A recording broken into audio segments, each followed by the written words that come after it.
Couple of disclaimers. I'm a consultant. Technopack is a management consulting company, so I have slides. But I promise there are no charts. There's one table and a couple of photographs. So it's a very interesting topic. The topic leads through the looking glass, creating new ideas for catalyzing fashion and lifestyle consumption. So the way I'd like to sort of talk about this topic is to look at what is happening globally, of how some of the global companies are trying to answer this question. How is consumption driven?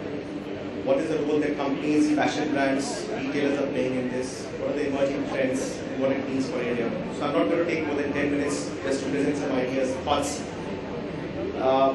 There is an interesting saying in Chinese. It says, may you live in interesting times.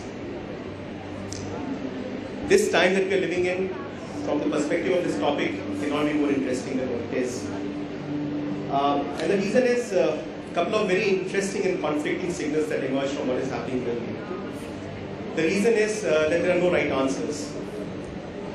I'd like to begin with the first slide, that historically we have looked at the role of driving consumption in the fashion world resides with fashion brands, resides with apparel brands, resides with footwear retailers or accessory companies. This is a snapshot of the Google store that opened in London in the first week of March. It shows a curved panel. The point I'm trying to make is that the role of who drives consumer consumption is changing. There are new players who are getting into this space and challenging the role of fashion brands, challenging the role of lifestyle brands or lifestyle companies as we know it. Who would have thought 15, 20 years back technology firms would be driving or catching the aspiration of consumers? So that's the first big sort of trend that is happening, and that's why I call it interesting times. We really don't know which brand or retailer will carry or be the torchbearer to drive consumption in the fashion world. So it can be an interesting mix of technology firms, lifestyle firms, fashion firms. Anybody and everybody today has the right to play that role. So that's what I said. It's a retail store. So you can think about why Google has decided to get into retail space and throw in a lot of technology and throw in a lot of aspiration. So that's the point. Roles are changing. On the other side, 180 degrees is a story of Primark. Now, Primark since 2008 has registered double-digit growth in markets where GDPs have not grown beyond 0.5%. So there was an interesting point in the previous panel that markets are not growing. So if markets are not growing, how do I get the demand? Primark does not sell online. Primark has become the last word of teen and young fashion. And Primark is almost sort of being identified with mass retailing and, as we call it, fast fashion.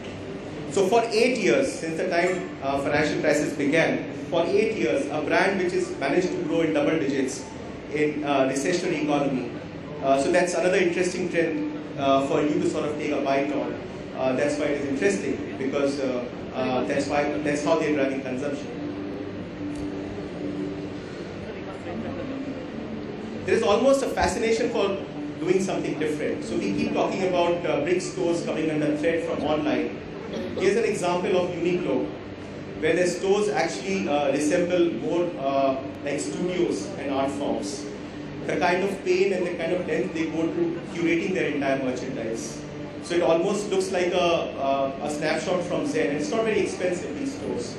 Uniqlo was almost a not so known brand in Japan, and today, apart from Primark, is driving global fashion worldwide. And it is doing through a chain of retail stores. So you can argue that, why a Japanese brand will sell in US, why a Japanese brand will sell in Europe. It's breaking all the barriers. So another interesting trend, and that's why interesting times, because we don't have an answer to it. H&M is a very exciting story. It's a non-English brand, a Swedish. Here what you see is a line outside H&M stores in Melbourne. So a non-English brand from Europe goes to Australia and manages to capture the consumption, manages to capture the sort of idea of fashion of a young Australian country.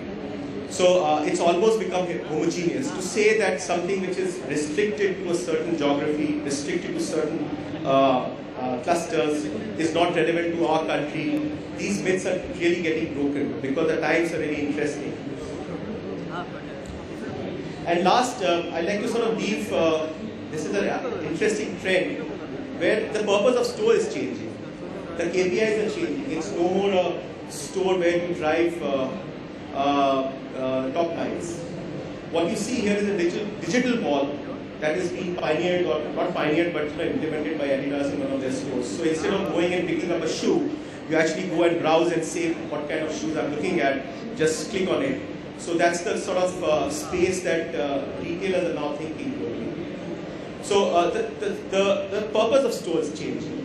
So again, interesting times, because these are the trends, these are the efforts, these are the approaches, initiatives that companies are putting in to capture the imagination of the consumer. And while I say this,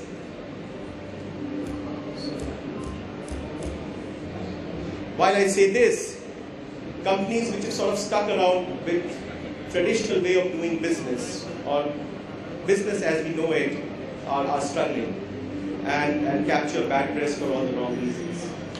So if I were to sort of put together all these signals that I've just mentioned and say what are some of the trends that I can take away from what is happening globally to drive consumption of consumers, the first thing that I will talk about is curated collection. Curation has become a cliched word. We talk a lot about curation. Just wanted to leave you with what do you mean by curation. So on the left hand side is what you see a Macy's store, on the right hand side is what you see a Zara and H&M. Figures or pictures speak 1,000 words, you can make out what you mean by curation. So retailers are taking bets, taking decisions on behalf of customers to say this is what I'm going to sell next season, rather than to give infinite choice to the consumer. So there is a lot of emphasis on curation, and I think curation is a very big trend or an emphasis to drive incremental consumption. So on behalf of consumer, you capture the imagination of what you're going to sell. The second big trend is customization. I was speaking to Gaurav. He will be my we'll be sharing this panel discussion. Gaurav from Raymond's. Raymond has come out with some very stylish ads on positioning, customization, and we've talked about customization for a long time. But today we've reached a stage where customization has reached a tipping point. It is not, so earlier it used to be a niche idea, but now you're looking at customization in cosmetics. You're looking at customization in shoes, in denims, in clothes. How can I involve my customer in making a decision to buy? And I think that's a good, big idea that people, retailers, brands are trying to sort of experiment. How can I scale it? How can I make it big? So here what you see is a very interesting example of White Lip Labs. So it's an aspirational category, cosmetics. You get into the store and you sort of take decisions on how my lipsticks are going to look like. You can make your facial balms and you can get out of the store. So these are some of the retail innovation that is happening in customization. The third big idea is around experiential retailing. Now we keep talking about brick versus online, but here's an example of Bikini Berlin Labs, which is like a mall that is open in Berlin. And this mall is all about pop-up stores. So inside the mall, you don't see any stores or any shops as you know it, where you lease rentals for 5 years or 10 years. But you have pop-up stores where brands take up these spaces for 3 months, 6 months, do the pilot studies, engage with the customer, get feedbacks, move on. And these are all very interestingly arranged, sort of almost Zen-looking styles. So the entire concept of mall is sort of going for a 360-degree revisit of how I can engage with the customer. So a lot of focus on experiential retailing. The previous panel discussed a lot around multi-channel. Our take is there is an offline-online mashup. So on the left is Gap and Sears. I've just presented, this is the one table I promise I'll share, not more than that. So Gap's e-commerce revenue is today 14% of its top line. Sears is about 5%. If you look into top 10 e-tailers in US, 10 years back, 8 out of 10 retailers were pure play online retailers. Today, 8 out of 10 e-commerce retailers are brick and mortar retailers who execute their online strategies. Okay, so that's what is happening. They have embraced e-commerce. It doesn't mean that they have closed their stores. So that's the online-offline mashup that I'm talking about from a brick perspective. Now on the right-hand side that you see is Rakuten. Rakuten is a Snapdeal equivalent in Japan. It opened up a cafe where people can just go and explore what is Rakuten offering, have a sip of coffee and order. So, pure play online retailers are also thinking about creating a customer connect through a brick format. So, there are no right and wrong answers. The point that I'm trying to make is brick is there. You have to embrace brick, you have to embrace online and see how the story fits into your purpose. So that's why online, offline mashup. Previous session talked about technology intervention. I'll just give you with some couple of examples. So Disney came up with this band. So if you go to Disney theme parks, so if you visited theme parks of Disney 10, 15 years back, you would have to carry a lot of tickets. You have to sort of show those tickets at every ride. Now you just buy a band and you just roam around in a seamless manner. That's how they're thinking about technology to make a very superior customer experience. So again, capturing the imagination of the consumer. Then, whole lot of technology available in making virtual real. Talked about virtual mirrors of how you can sort of visualize your merchandise. I talked about Adidas virtual sort of screens where you can make your choices. So these are 5 trends which we feel are important takeaways for capturing the imagination of consumers to drive incremental consumption.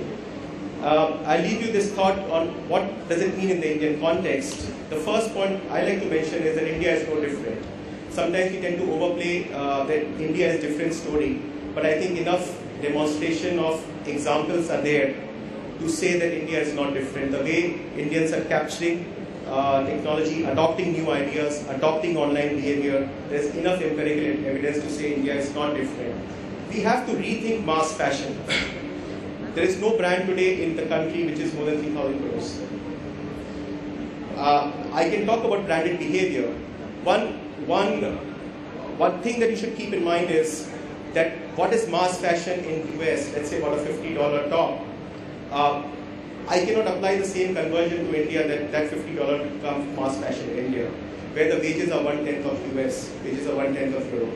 So till the time I cannot think about mass fashion below 1,000 rupees across categories, I cannot unlock the potential of what fashion has to offer in the country. Embrace online, offline mashup. I talked about everybody is here to stay. Offline is here to stay, online is here to stay. It's about how you marry the ideas. In spite of Amazon's growth online in US, today, world over, e-commerce is a $1 trillion business, which is done through merchandise e-commerce. 50% is happening through multi-channel. So $500 billion is sold by some form of big retailer online. And there are many exciting solutions which are now there because of technology transitions that have happened, where you can actually look at conventional challenges in a very different lens, which is what my friend from Snapdeal talked about in the previous session as well. The ability to go to 5,000 consumers, 5,000 cities. That's all I have to share with you. Thank you. Okay, great. I think the discussion and Ankur's presentation gives it a good heads up as to what we're talking about, fashion with functionality. We're looking at some very fascinating cutting-edge technology ideas floating, and I think it's interesting to get a panel that both sees that research and also focuses a fair bit on creativity. So let's start with you, Narendra. Give us a sense of how do creative designers, fashion designers look at the onset of technology that's coming in the idea of wearing technology and putting it to use. Hello, evening, hi. For a lot of people, you see today a lot of buzz about 3D technology. You already have the digital age on us. You can print, you can design an idea or copy a photograph onto a garment and have it printed in 3 minutes. Yeah? One part of it is already there, but when we look at technology, adding to design in stores where you can check clothes, like a wardrobe kind of solutions, those are solutions that can work easily in the long run. Those are things that you should identify. Those are on the technology and the retail side. But beyond that, we're just exploring the idea of digital printing in the clothing, the fashion industry, and it goes right across to digitally printed shoes. Everything that can happen right across the market today. A great area, lots to explore, and adaptable to a certain degree. But I think the enthusiasm is we are talking about what's going to happen 15 years in the future in India. We still need to understand how much of this new technology India can adapt, and which percentage of the market can adapt this technology. Not everybody can adapt this. Would you say that fashion designers are now seriously talking about this space? Because they know that they'll miss the bus if they don't latch onto it now?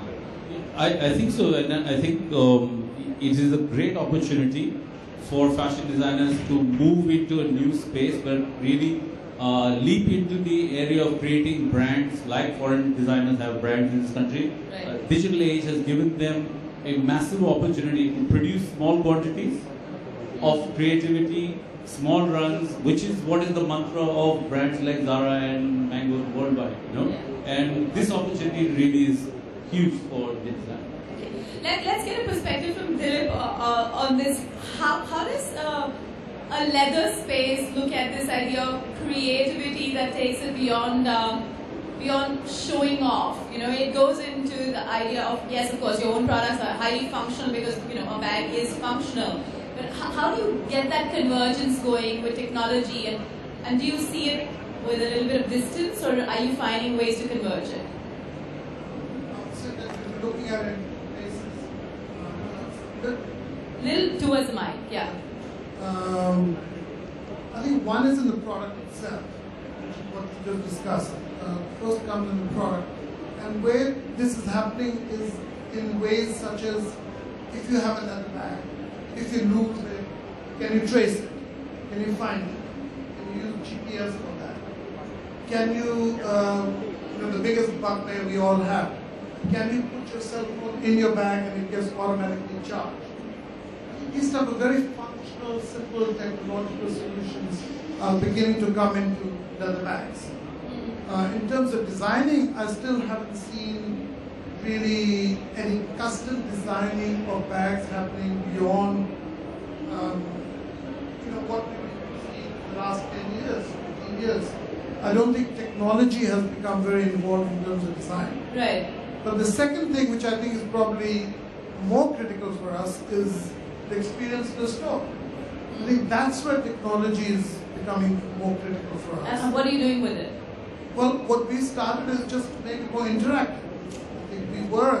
What did we do before? All we did is we put our bags out, we did a nice job, we visually made it nice. People came and said, oh, that looks nice. I think where it's changing is the interactive experience, whether it's through digital or whether it's through showing who you are. And I think the higher up you as a brand, technology matters, but emotions matter even more.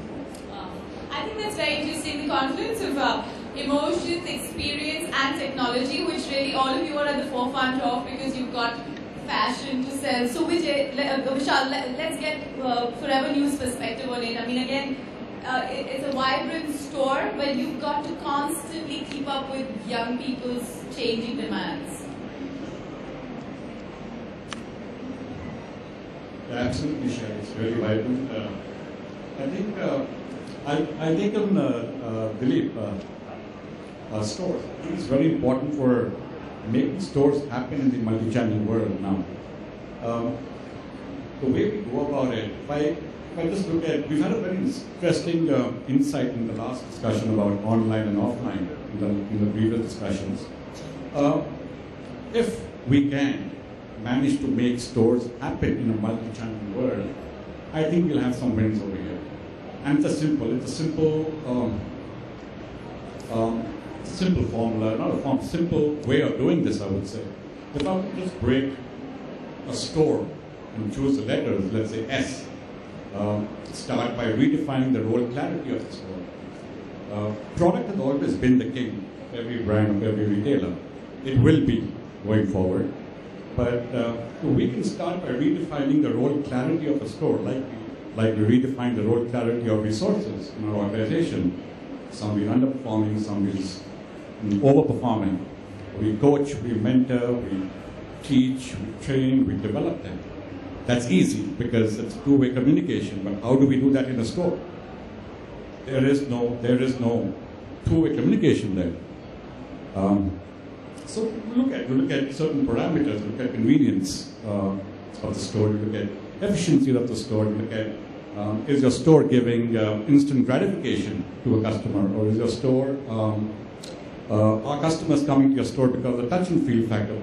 Said last time. Is your customer coming to the store because you're offering some special services or styling services? Are your customers responding to that? Are you beginning to get that feedback? Because eventually you want to see whether some of this implementation is coming back to you, circling back to you. Shelley, yes. We've got. I'm proud to say that we've got some in-style services at our Forever New store, and we've got some huge customer response coming back and actually making appointments with our in-house stylists to layer them up, style them up in the manner that they want to. Okay, it's fascinating. I think one of the key aspects of this discussion is also to understand how important is it to have an enduring fashion philosophy, and how many times is that sort of thought of in a year to keep up with one customer needs and, more importantly, your own brand philosophy. Ankur, perhaps you want to just give us a quick takeaway on how brands need to come up with a more long-term vision, even as they take short-term goals as milestones.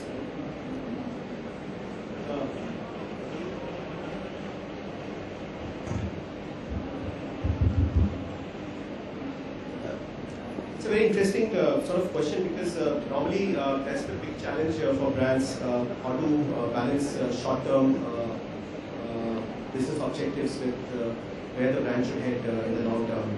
And it's easier said than done, because if you ask the practitioners, the day-to-day pressures of brands, the day-to-day pressures of meeting those targets, investors' pressures. So there are a lot of reasons why brands sometimes sort of make the decisions which perhaps may not be in the best interest in the long term.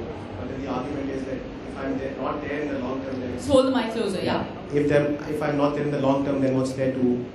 But a couple of things that I think doesn't change as far as brand is concerned in the context of India is India will always remain a multi-channel market. So there are many Indias that reside in, and you have to identify which India the brand connects to. And what is the channel that sort of reaches out to that? And what is the way the brand connects to that channel, to that customer? And I think that is very important, and brand takes a lot of time to kind of answer that question. Yeah. I can sprinkle my demand all over the country, and I say that the clusters are not very conducive for brands. I can look at homogeneous clusters, I can look at heterogeneous clusters. I think first thing is to really decide where the demand is coming from, what brand stands for, because it's a very complex one. That's one. Second is, because it's a multi-channel, you really have to sort of devise India story. And many a times, although I talked about global trends, but we've seen enough examples of brands that have developed an India-specific model that's succeeded. Right. And brands who sort of taken a booker approach have sort of faced challenges. There are many, many examples, homegrown brands, High Design, Raymond's, D-Mart, which is done exceedingly well in this space. Urban brands, they are all looking at that India-specific model. Yeah. And many global retailers are also thinking about it. So I think that's... Let's get some of that experience out there. Gaurav, just to get a sense from you, what is the more recent experience been with your brand, given that we've seen so much has changed? I mean, the whole discussion at the Fashion Forum has been about convergence and how do people look at shopping as an experience. Now, I noticed while there has been a transformation of your stores, you still have a sense of tradition, because that's what your brand sort of puts out in its marketing story. So how do you think you brought that together without losing out the mind space of the consumer on that click bandwagon? Shelly, just a couple of points I want to make, because there's this overhang about technology, and I think it's going to persist for the next few days. We're only going to I'm only talking about this forum. I think for the rest of our lives, I think technology is going to be something which is going to hang very heavy on our heads. I think two facts. One is that, and not directly answering your question, but I will come back and answer your question as well. One is that technology is a means to an end. And it's very important to keep that fact in sight. And at any point in time when you interact with technology or you look at technology from an application point of view, it's important to understand what is that consumer need that you are addressing. If you're not addressing a consumer need, whether it is overt or latent, technology is pointless. Second is, in our discussion and because of the currency of the topic, this whole online business is being seen as the only area of technology. This online and digital world is seeming to be subsumed as what technology is equal to. But there is a lot more to technology. Like what? Like you mean behind the scenes? I'll give you an example. And I'll give you an example which addresses both these facts. And it's an example from Raymond, which is our made-to-measure business. Now, there is a considerable investment, and I'll only speak as much as I can, but there is a considerable investment that is being made in technology behind the made-to-measure business. But there is a consumer need. It's not for the sake of technology that you are going to technology behind the made-to-measure business. Made-to-measure business requires, what is the consumer need that you're addressing? Customization, whether it is fit or design. And in the pursuit of this customization, there are certain constraints and challenges. So, for example, the organization is investing very heavily right now, developing technologies which will allow a body scan inside a store in a matter of seconds. Because one of the big constraints in customizing to the fit of a consumer is the accuracy and the skill that is required to be able to measure the customer up. We are investing in body scanners, we're creating a technology which will allow us to measure within a matter of seconds to a very high precision accuracy the measurement of a customer and translate it into a pattern. Because again, the translation from a measurement to a pattern is again an area where there is slippage. So there is a lot of investment that is underway, and this is in the area of product development. It's not about how the customer necessarily experiences you, but it's about your ability to service the consumer need and, as Bonnie was saying in the earlier session, therefore create a compelling customer advantage. I think that's very fascinating. What's your take? Where do you see the challenges that emerge out of that thinking, which seems to have been, which has captured the mind of the media or the space of the media at this point, from a convergence point of view, and how much does it interfere with creating new ideas? I think the convergence is very, very important, and if you support his argument that technology should be used as an enabler, not really just this passion to use technology. Right. From a personal point of view, I would say that it is not so much of a hindrance. If a platform is suitable for your needs, it is a decision to be taken in a few seconds. It is not to be you don't have to wait for a board to decide, etc., etc. It has to be taken very fast, because we are not talking about smart retailers today. We are talking about a smart consumer today. The consumer is more informed. I have a 7-year-old daughter who wanted to buy an Elsa gown from a Frozen movie. I told her we'll have to go to Disneyland to buy this. She said no, it's available online. So that is the level at which the consumer is today. The consumer is informed, smart, and educated. And that's the difference from the past, where consumers used to be doing shopping as a discovery, and as well as a means to achieve an end. So I think it's extremely important today that we really enable and adopt technology, whether it's for convergence or for enabling our businesses. Who's going to define the future of fashion? In the past, we've always seen people say, let's find out what's playing at that fashion week, and that is deciding the fashion. Today, I think that has become less and less, and it seems like the consumer, by way of how they even choose their certain brands or certain bespoke, smaller, unknown brands, and then sort of pack something out, that suddenly becomes a fashion statement. Who does the onus lie on creating the fashion stories of the future?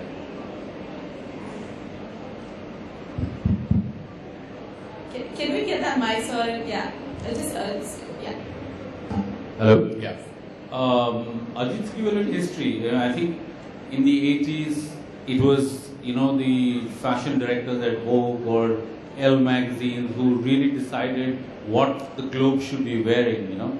As the brands became big and prominence came into prominence in the 90s, Versace, Calvin Klein, Armani, they took away the power of the editor by using 6 pages of advertising in the front page. They created greater imagery for their brands that editors could not talk about, So they took away the power of the editor in those days. And today, it's the magazines, the brands that support all these magazines. And that's why you get editorial support, because they're advertising. And that, again, I think that was a cycle. There was a change from the editor to the brand. And today what is happening is the brands are getting louder, online players are making so much noise and creating so much awareness about fashion. But finally, I think it is the consumer who decides today what trends are going to work or not, because 3 people can blog about these things and you can get more messages across than a brand could ever do in their lives, And that comes from consumer confidence, consumer credibility.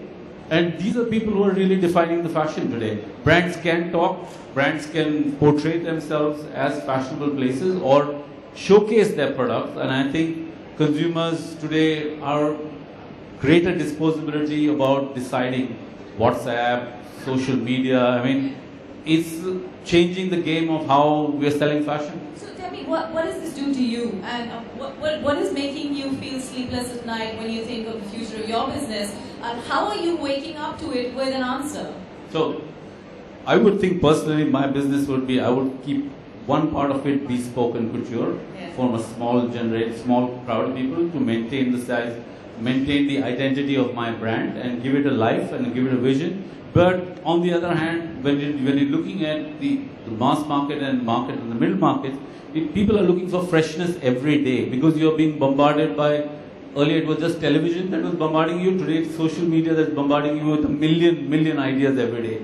And you need to be able to be creating designs not once every 6 months, but once every month, And so you break down your collection to have more variety and probably lesser volume, which is what has happened with brands like Zara in the last 10 years, I think 10, 15 years.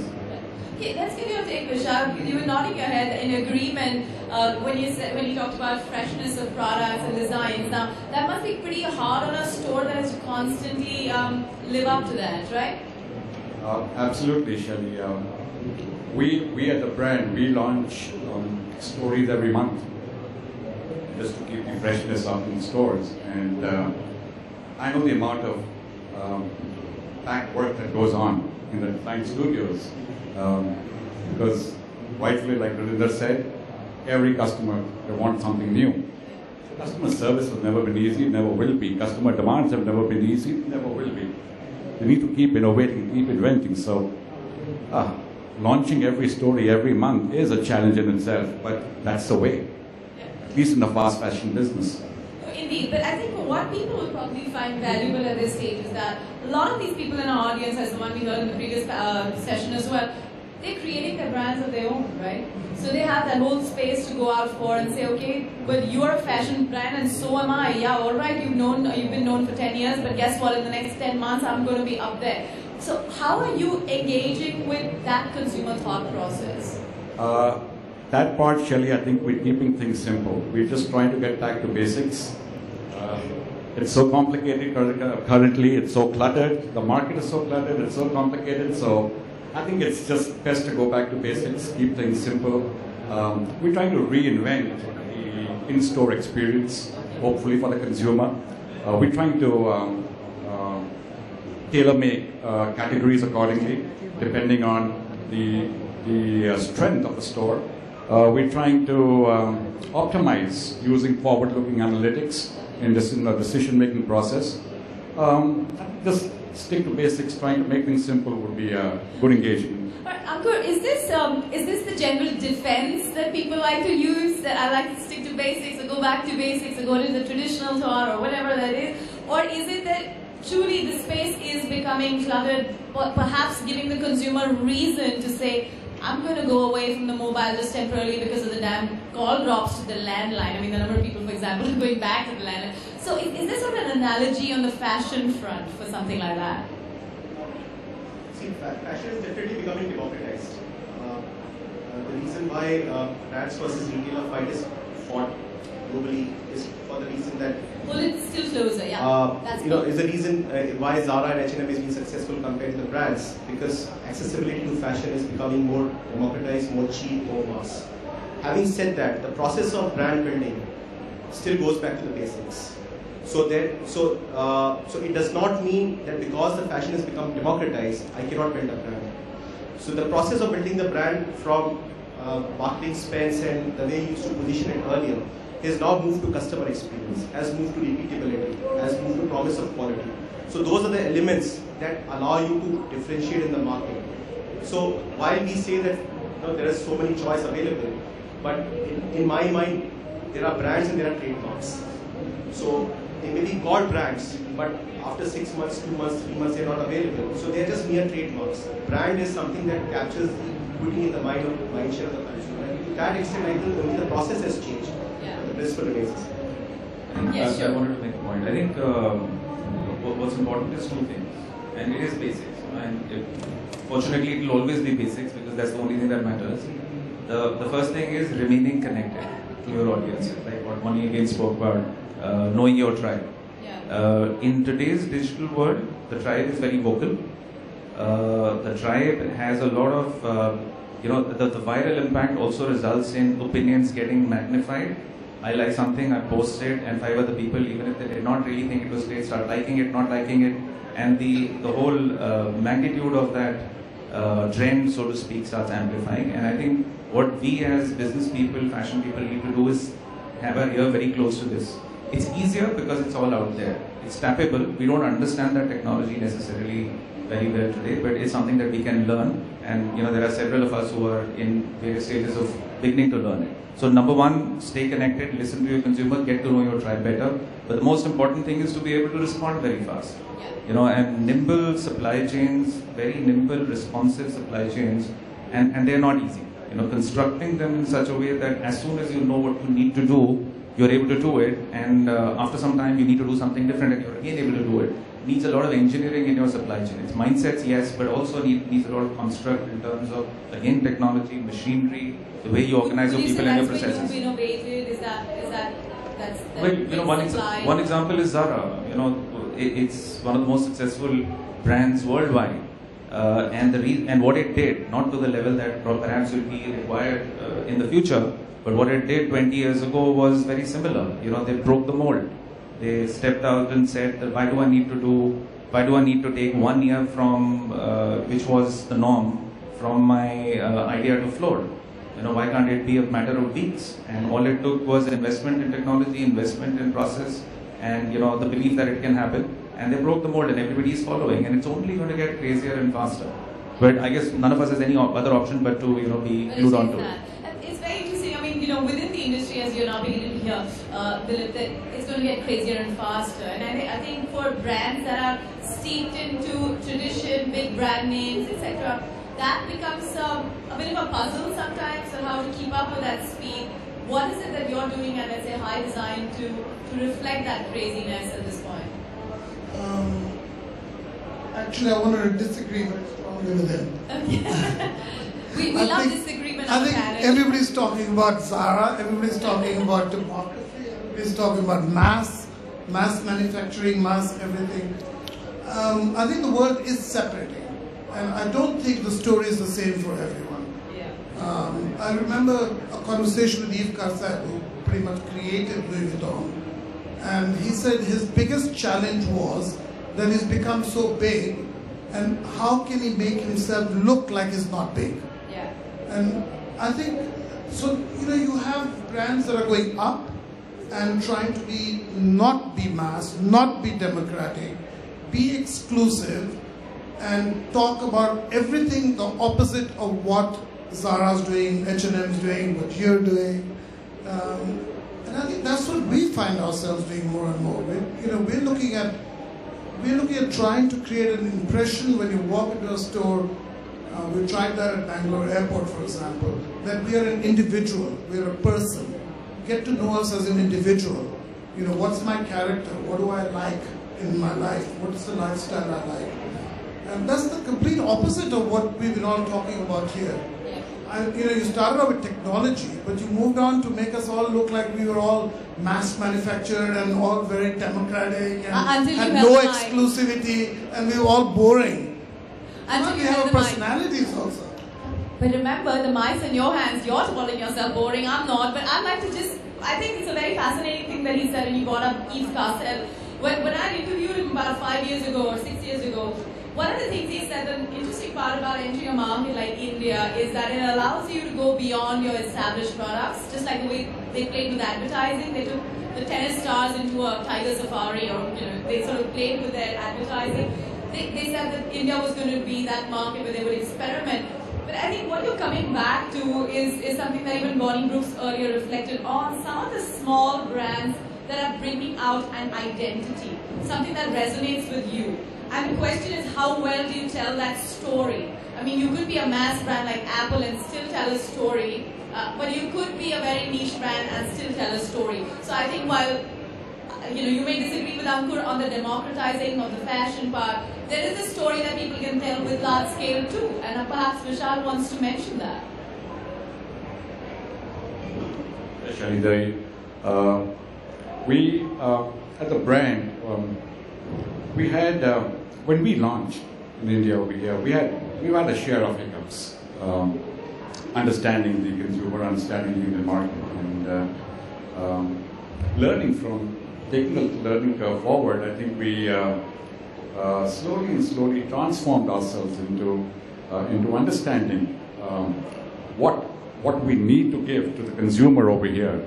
And we asked ourselves that how can we make a point of difference? What's the kind of story can we tell the customers over here? And how do we create that point of difference to the consumers to help them maybe identify with our brand? So, yes, so some of the points that came up during that discussion was that I think we would need to coming back to the store level, because our product.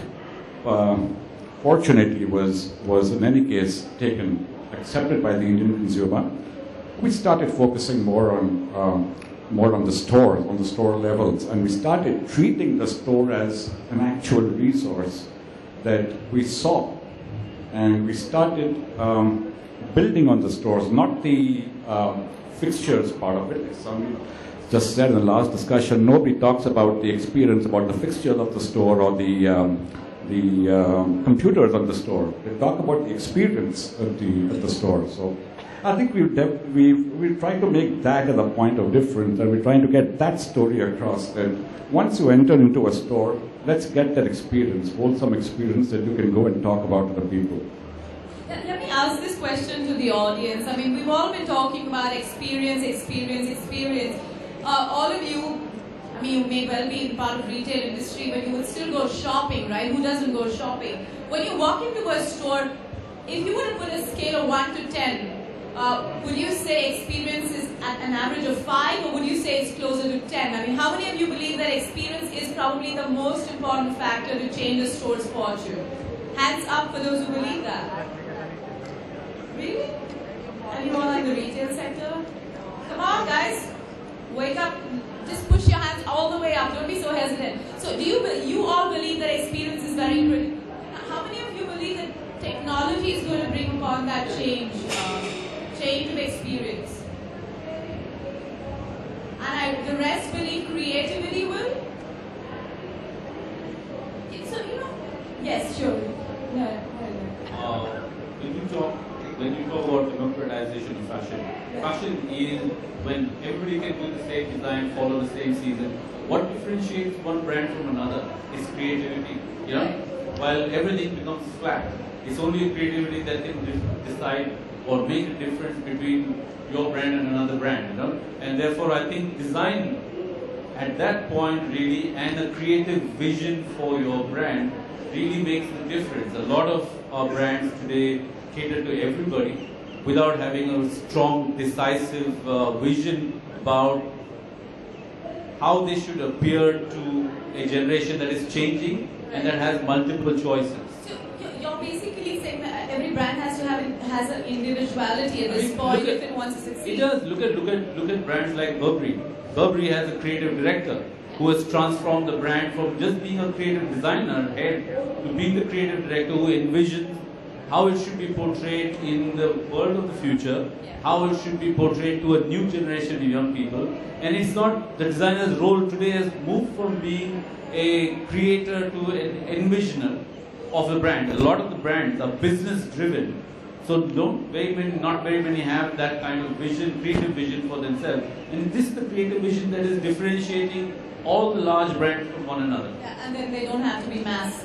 And they don't have to be mass. And this is exactly what he said, that everybody creates, Dilip said, everybody creates their own brand, and therein lies the strength of the brand, and there is a niche for everybody there to play, but you should know what niche you're playing for. One of the interesting things that people refer to is the idea of the foreign brand getting into India, and of course, having all these processes, best practices to share, etc. But as a brand that has stood the test of time for a while, how do you see upcoming Indian brands, others around you, actually making the most of what Narendra talked about, sticking to individuality and then appealing to, as Bonnie Brooks walked into an Indian store and she talked about the rise and the appeal of an Indian experience as opposed to walking into a Western brand in India. So there is that niche space that will allow fashion trends to be determined. Shelly, I don't really get your question, but from what I get of your question, my response is that there will be. Bonnie walked into some Indian stores and found them lacking. I'm sure we could walk into Canada and find some great Indian stores lacking. So there are good stores and there are bad stores. There are good brands and there are bad brands. And being an Indian brand, there are many Indian brands that I can talk about which have not only stood the test of time but are changing with times. And I think change is the important criteria. Do you see that opportunity for new brands? That was my question. The opportunity of new Indian brands emerging. Absolutely. I think we haven't even scratched the surface.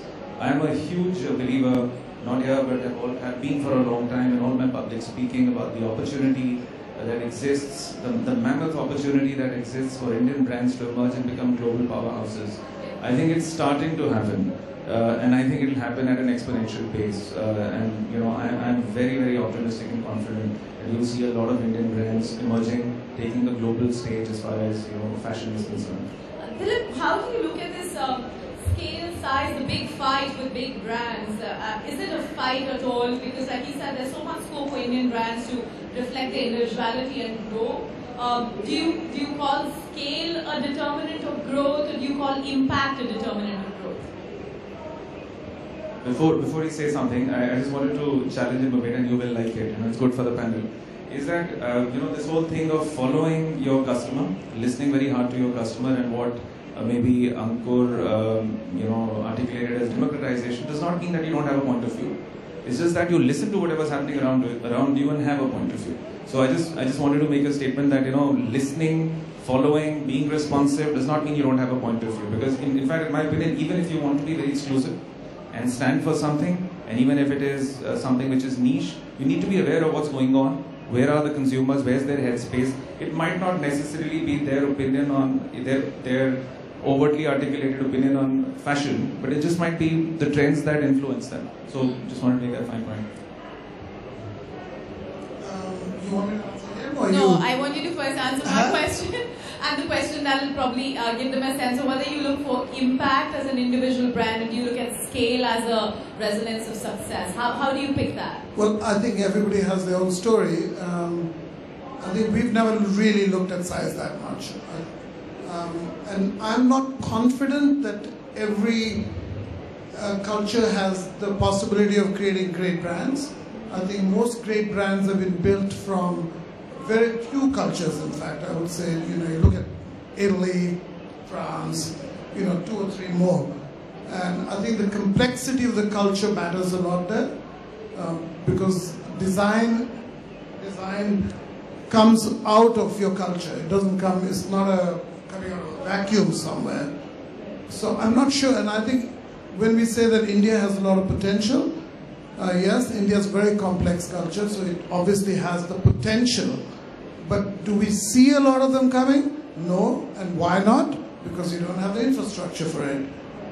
Great brands and great need not only complexity, they need infrastructure. So I think there are very few of us, and we're lucky that we have people who've done it before us, whether it's in India or whether it's Ferragamo or whether it's somebody else. We know how they've done it. We can follow the route. But of course, we have to have our own identity, and I think that comes back and forth again and again. That's also why consumers come back to you, if you keep reflecting your own identity. Well, if you're not differentiated, if you're not an individual difference, why should they come to you? Yeah. So I think what I want your take on this. Well, there's of course this whole new age democracy as we've been talking about, and we said that consumers are determining the idea of fashion of the future. But for individual brands, it's a great opportunity to shine at a time when large scale is becoming too large, and there are individual brands that can stand out. Otherwise, why would we have such a vibrant single brand market, for example? Tell us about your thoughts on that. Single brand, I'll give you an example. Sure. I'll give you two examples. When the brands are rooted in the culture of the audience that it is targeted to, the brands become very successful. Then scale is not an issue. Yeah. In India, we don't have very many youth brands, whereas we have a large youth population if you look at the demographic. The whole effort of many of the brands in India is to make older customer look like a Salman Khan. Whereas that doesn't work. You treat a 16-year-old like a 16-year-old, make a proposition for him, make an investment in that audience, and then you will see the results. I look after, fortunately, one brand which I revived. It's the oldest jeans brand of the country, and it's called Flying Machine. We started flying it 5 years back because it had become gained a reputation of our daddy's brand. And we said, kill daddy and let the child be born again. And we stuck to that generation, and we said we will do everything that is possible for this generation and live with that ideology and thought, and then we will bother about the scale and the investment. It is catching up very big on scale. The second brand that I look after is US Polo Association, one of the fastest growing brand in the last 5 years. Possibly because, and I now come back to the basics, we do the basics very, very well. We stay rooted in the culture of polo, we don't go away from the game of polo, and we are trying to deliver a customer experience which is as close as experiencing the game of polo itself. And we stick to the basic idea of the brand. Does it answer your question? Yes, it does. That actually takes me to the very next question, after which we'll open this to the panel. How important is it on a scale of 1 to 10, Ankur, to define your audience? Because today, people at 18 and people at 35 are willing to do the same kind of fashion story. And my wonder would be that how are brands making that differentiation and targeting their audience when they say we are specific and our story is specific? Defining the audience, it's one. You don't need to define the audience in today's context. You have to. So let me give you an example of Royal Enfield. It's a classic example to emerge from India, right? It was a dying brand in 1990s, late 90s. Yeah. And Hindustan Motors and Royal Enfield were exactly the same position. The way Royal Enfield has evolved over a period of 15 years, if Royal Enfield was supposed to ask that question then, what is my audience? And today, they have interesting ways to segment their markets. There are so many people, so many kinds of consumers patronizing Royal Enfield. There's a wait time for 5 months and then the entire story grows. So if they were to say that, my audience is income household select and looking at top 5, 10 cities in India, you would have lost that thought. And now the opportunities are immense for Royal Enfield to take the entire story, not only in India, emerging markets, global, and now sort of taking it head on to markets. And that's why I say the conditions are so complex today, they're so interesting times. You have to get out of this mold of taking the entire process sequentially. Okay, you have to do a lot of modification back and forth to constantly revisit your assumptions. So that's why I would refrain from putting a figure to take a very classical approach to solving such Okay, Narendra wants to make a point there. Just pass the mic to him. Is there a spare mic outside? Yeah. I still think, you cannot create everything, you cannot create one product for everybody. Exactly. You still need to define your audience in some way, because how do you create a product without an audience in mind? So You're how not do you just do creating. that? And how do you foresee it? How do you? The thing is, there are going to be many homogeneous tribes that we spoke today, and it really depends on which of those cohorts that you want to approach, and what is your ethos as a designer, and how do you, there is a set of people who like good tailoring, a set of people who like flowy clothes, a set of people who like, maybe those two don't go together. But you choose what you want to do from your capabilities, and you understand your capabilities better than most people do, and then build towards that, Sometimes, maybe I'll take my own case. When I started off, it was Western wear. We did Western wear for a long while, but there was really no market for it. People don't understand tailoring in this country. Women don't understand tailoring in this country. Even today, there are very few people who appreciate that kind of stuff. But that market is, so you need to be relevant to the times that you're designing, and what you design cannot be in stratosphere. It needs to be within a marketplace if you have to make a brand or create something out of it. I think that's a good point to open the discussion to the floor. People with questions, please raise your hand and a mic will find its way towards you. There's a lady right here.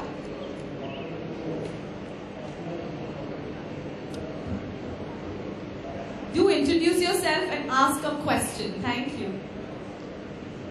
Hi, I'm Preeti Ravindra. My question is for Vishal. Vishal, you talked a lot about being connected to your customer and being responsive to the needs that you're hearing. Where do you draw the line as being constantly responsive and maintaining your brand ethos? How do you do that? Sorry. No, okay. Your question, is it for Vishal or is it for somebody out there who you think Vishal is? Gaurav. Okay. Gaurav. Yeah. Can you hear me? Yeah. Yeah, I think you touched upon a valid point. It's extremely important to be connected. This was the point I was making to Dilip as well. It's very important to be aware of what's going on, what can influence your decisions, and you spread the radar, you open the radar and spread it wide and listen to everything that's coming through. Obviously, you filter it very, very carefully in terms of what you do in terms of implementation. Now, just because you're listening to a lot of things and they are happening around you does not mean that you react to them. You very carefully choose. You must have a point of view. You must have something that you stand for, and only what is relevant to that point of view must get filtered in action. So, I hope I've answered your question. It's a skill. It's a skill, and it's very important to not get waylaid by things that you are hearing. And often, if you look back at mistakes made by brands, or when they get waylaid by what they're hearing, it is not false what they're hearing, but they choose to react to things that they ought to ignore, and that should not happen. So, question. We have a question right there at the back. Hello, my name is Shashank Pathak. I come from Wested Group, Gurgaon. My question is for Vishal and probably Gaurav. If you define a product which is to be made by understanding a customer, how do you define when you see high fashion Chandigarh, and how do you connect that product to somebody in Chennai or Pune or IT crowd or somebody who's matured to understand this fashion thing? Because they all have, I travel quite a bit from north to south and I see difference of fashion starting from Chandigarh, which is most fashionable city I've seen, to somewhere in Chennai where it is a very conservative approach to fashion and only a limited group of fashion happening in Chennai in pockets. Yes, it's happening, but the rate is pretty slow in Chennai and pretty fast in Chandigarh. I think that's a good question. We got it here. Yeah.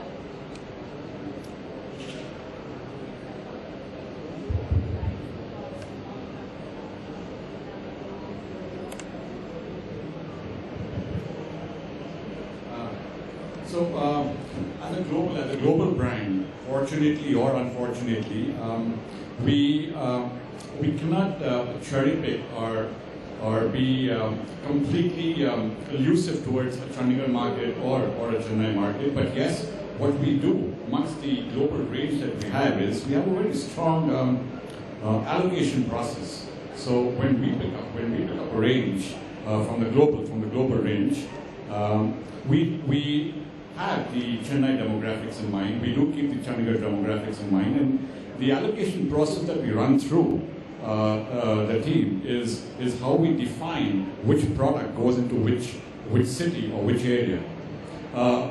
Unfortunately, we are challenged to specifically make only for India as a global brand due to whatever production minimums or. But yes, the allocation process to a large extent redefines the clarity between a Chennai market and a Chandigarh market or a Bombay market. I'd like to just add, when it comes to design, India is made up of many different anthropological societies, and one of Chandigarh could be a whole of Europe put together. 20 million people in Bombay could be 5 countries in Europe put together. But right across Europe you have one style. India has the length and the width, it has a beach, it has the mountains, it has the hill. Or everybody cannot be wearing the same clothes. Yeah? So you need within this large market, there are micro markets that you need to design for specifically, or find a language that goes across everything, which is really very difficult. I suppose that also depends on the scale and size and the individuality of the brands involved in there, right? You have a point of view there? I think as long as the design language is consistent, there are only issues which are left with respect to fitting and color. Once you are rooted in your brand and you have wide enough distribution, the distribution itself takes care of the needs of that particular market. That is how you solve this problem. I suppose brands can't lose their individuality just That's very important. I think in the attempt to cater to everybody, you can't dilute the brand. So you can modify to an extent by virtue of distribution, allocation, whatever you call it. But it's very important not to break the boundaries. Because then you'll try to be everything to everybody and you'll end up being nothing to nobody. Yeah, that's a good point, absolutely. Okay, some more questions. We'll probably take a couple of them together and then put that to the panel. The lady right here.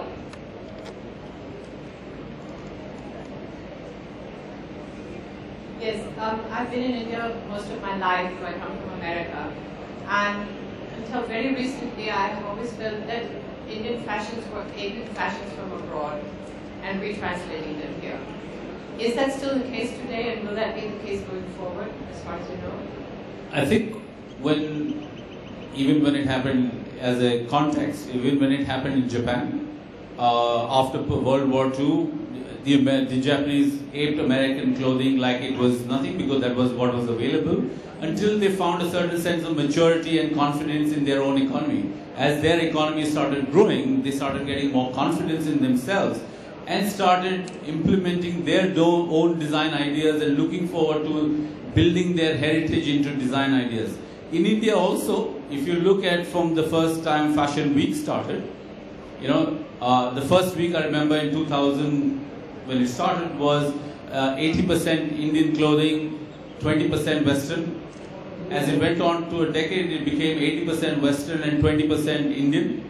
Today you look at it, there's a lot more, at least 60 to 70% of the clothing is neither Indian nor Western, but it has a strong cultural context. And I think that is the maturity of the market, maturity of the economy, and the confidence that the designer has grown into today that allows the person to speak their mind and not have to ape anything. It's also a reflection of some consumer maturity as well, because now people are demanding something that's original as opposed to, just blindly carbon copy. I think it's social cultural. If you take the context out of fashion, look at MTV or Channel V. When they started in India, the content versus the content the way it is today has morphed tremendously. It still has the value system of a youth television channel. It is still edgy, it's in your face, it's something that tries to break the mold, but it's very Indianized, if you look at Channel V. Look at FM radio when it came in. There were 5 channels, I remember, all 5 were English music, Western music. And today, I think again now, after many years of not having a channel which is Western music, we've got 1 out of 5, 7, 8, whatever the FM rate is. So I think cultures, you bring in some, and the Indian culture has a tremendous history of bringing in any kind of external influence, modifying it and creating something which is somewhere in the middle, and that's right, there's nothing wrong about it. Okay, we've got just 2 minutes left. I want to know if there's any more question before we get concluding remarks. Yeah, just one question right at that end. So please keep your question brief. We're running out of time, so we want to make sure we have all the comments through.